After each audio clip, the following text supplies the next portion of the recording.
Hi, it's Red-Headed Riding Hood here, red for short. I have been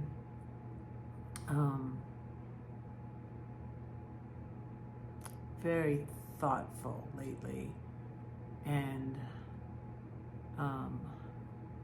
researching things, and it's been interesting.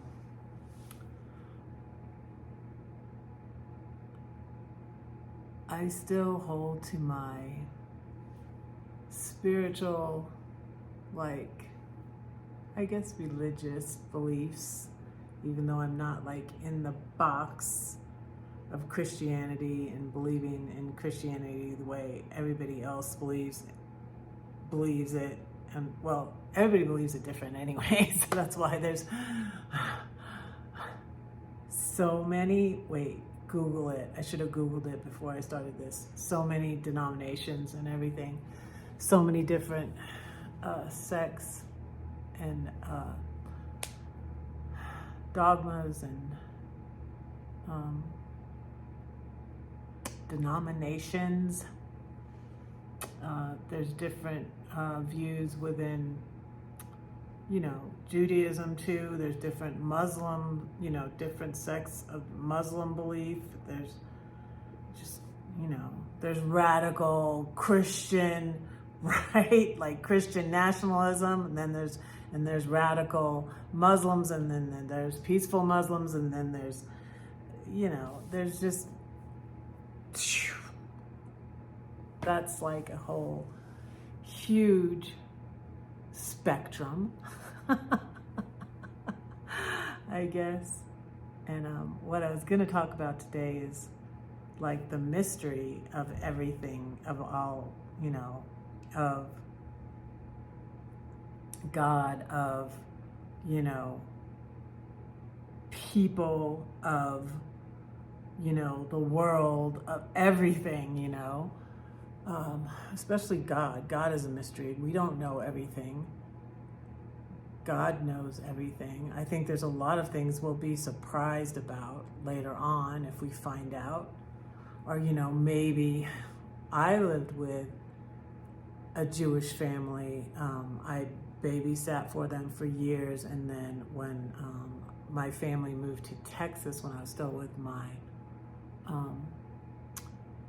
husband, now ex, when I was with and he was my boyfriend then, my mom and dad moved to Texas, and I was 18 and I wasn't ready to be on my own yet, so I moved to Texas and worked, saved up some money, and went back to Florida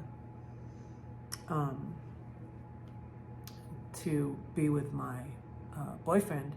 And I was a nanny for a Jewish family. And Mrs. Kaufman said, that she believed when you died, you just died. That was it, So they very much lived for the now, lived for the life now. But I believe in an afterlife. I did that little short. That short got I guess 500 views about my mom and dad talking about me in heaven. I don't know. It's a sweet thing. It's a sweet thought for me to think of. Who knows? Maybe they just evaporated and they're just their memories here. I don't know. But I choose to believe, I guess. I just choose to believe.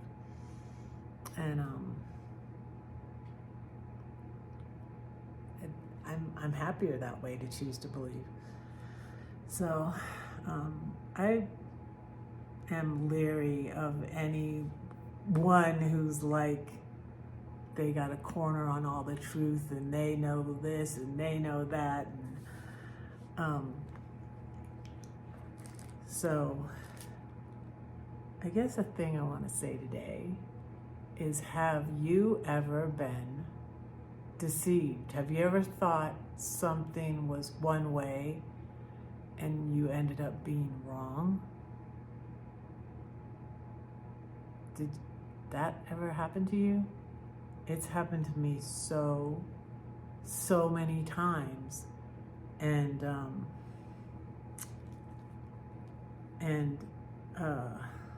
one of the things, every time I watch more videos on the autism, I think it's quite possible that that is what I've had, and it explains so many things from my whole entire life, you know. And I was always bullied, which is a common thing with autism or Asperger's. I think they kind of got rid of the Asperger's label, but whatever. And that might have been because of the DSM. I don't know. But just my whole life, like, I've always thought, like, this happened and I didn't know why it happened, and I wondered about it for years. And then 40 years later, it's kind of slow, I'm like, oh wow, I think that was what was going on. So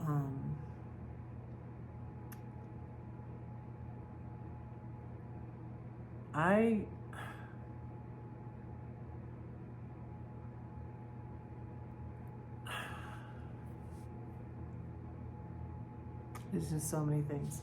But so in my baby Bible, 2 Corinthians 11, for such are false apostles, deceitful workers, transforming themselves into apostles of Christ. And no wonder, for Satan himself transforms himself into an angel of light. So, you know, it's talking about people being fooled by false teachers.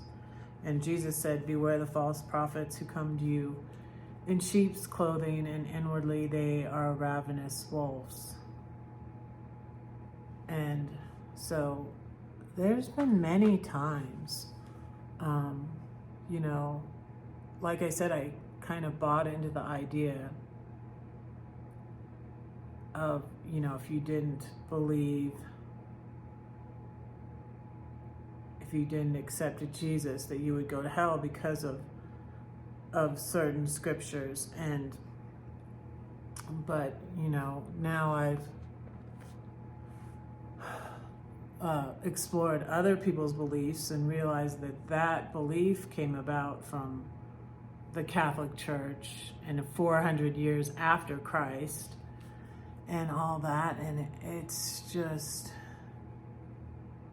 there's just so much, you know. But I still believe that there's evil. And one of the things that I felt like the law of attraction doesn't address is that evil, and, you know, just the bad things. And it was only if this doesn't happen for you, it means you're thinking on the wrong things, or, you know, there's no other explanation for things not going, like, everything would be perfect if we just focused and believed and set our intention and thought positive thoughts and blah, blah, blah, blah, blah.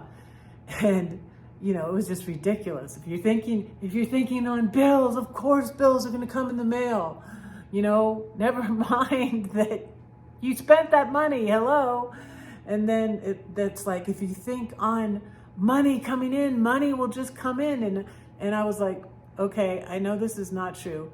I mentioned before that I got a check back. I paid on my mammogram $500, and they sent it back to me. I don't know why, you know. And I was like, wow, I got money back, and I wasn't thinking that money was coming in. How did I do that? Accidental law of attraction? No. It's just, everything is not that cut and dried. That's why, yeah, I'll put the link below for God is Gray. And she's the one that really helped me start thinking outside the box. And that is where I heard of Julie Fawarda and the book Raising Hell. should have a copy in my hand to show you because it's over there. But it's under like 10 other books. All right. Don't say that no one cares for you, because I do and God does too. Don't forget to pray for Red, because Red is praying for you. Bye.